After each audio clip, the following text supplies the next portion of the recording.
आज की कहानी है बुरी आदत। एक बार की बात है, एक गांव में मनीष नाम का लड़का रहता था। वह रोज शराब पिया करता था। रोज शराब पीने के कारण उसे शराब की लत लग गई। वह अब शराब के बिना नहीं रह पाता था। उसकी इस लत से उसके माता पिता बड़े परेशान रहने लगे। सब मनीष को शराब छोड़ने के लिए कहते कहते परेशान हो गए थे, परंतु मनीष हर बार यही कहता कि मैं पूरी कोशिश कर रहा हूँ, लेकिन कामयाब नहीं हो पा रहा हूँ। परंतु मुझे ऐसा लग रहा है कि इस लत को मैंने नहीं पकड़ा है, बल्कि इस लत ने मुझे पकड़ रखा है।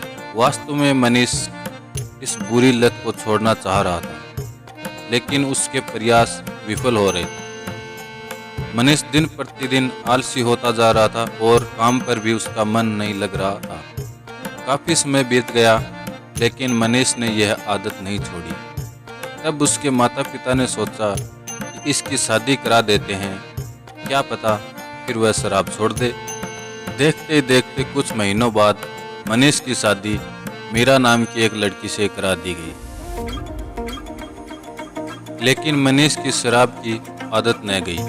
मनीष अपनी पत्नी मीरा से कहता कि मैं शराब छोड़ना चाहता हूँ, लेकिन फिर भी मैं इसे छोड़ नहीं पा रहा। अब मीरा ने निश्चय किया कि वह मनीष की शराब छुड़ाने में पूरी कोशिश करेगी। मीरा अपने पति को कई तरह की दवाएं खाने में मिलाकर खिलाई, लेकिन परिणाम शून्य ही रहा।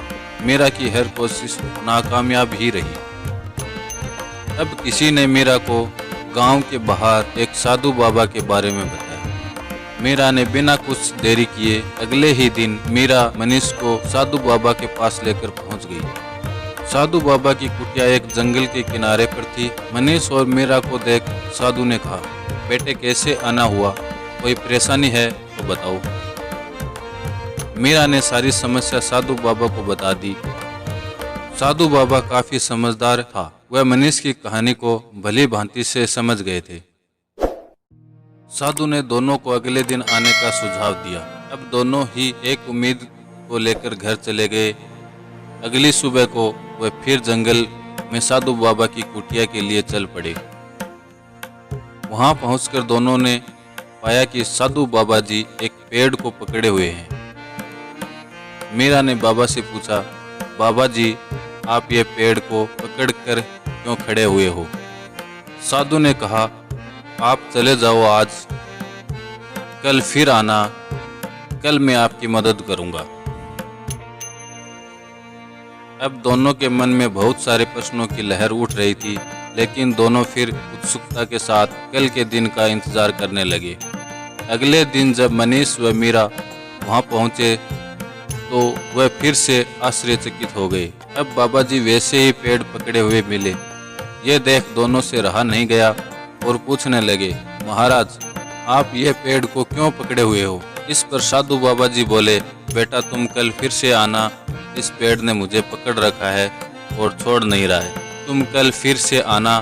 दोनों फिर से लौट आए। आपस में बाबा के बारे में बात करने लगे और यह निष्कर्ष निकाला कि एक आखिरी बार कल फिर चले जाएंगे, लेकिन इसके बाद बाबा के चक्कर में नहीं आएंगे, ये बाबा ढोंगी लगता है। अगले दिन जब वह बाबा की कुटिया में पहुंचे तो वह अभी भी पेड़ को पकड़े हुए थे। मनीष ने उत्तेजित होते हुए कहा, बाबा जी आप इस पेड़ को क्यों चिपके हुए हो? आप ये पेड़ को छोड़ क्यों नहीं रहे हो? बाबा ने कहा, मैं क्या करूं वत्स, ये मुझे पकड़े हुए है और छोड़ नहीं रहा। मनीष ने कहा, बाबा जी आपने इसे पकड़ा है, इसने आपको नहीं, आप किसी भी समय इसे मुक्त हो सकते हैं। फिर साधु बाबा जी ने मनीष से कहा, यही बात तो मैं तुम्हें समझाने की कोशिश पिछले 4 दिन से कर रहा हूँ। ये नहीं कि शराब पीने की लत ने तुम्हें पकड़े हुए है, बल्कि तुम इस लत को पकड़े हुए हो। मनीष अब इस बात को समझ गया था कि अपनी इस बुरी लत के लिए वह स्वयं ही दोषी है। वह जब चाहे तब इस बुरी आदत को अपनी इच्छा शक्ति से छोड़ तथा अच्छी आदतों को अपना सकते हैं। मित्रों, ये तो थी मनीष की कहानी, लेकिन आज हमारे समाज की यह दशा है।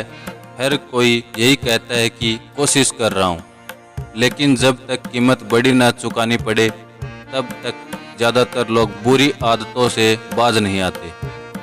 इसलिए दोस्तों, समय रहते संभल जाइए। इच्छा शक्ति के बल पर बड़े बड़े काम आसान हो जाते हैं। इस कहानी से यही सीख मिलती है, इच्छा शक्ति से मनुष्य कुछ भी हासिल कर सकता है।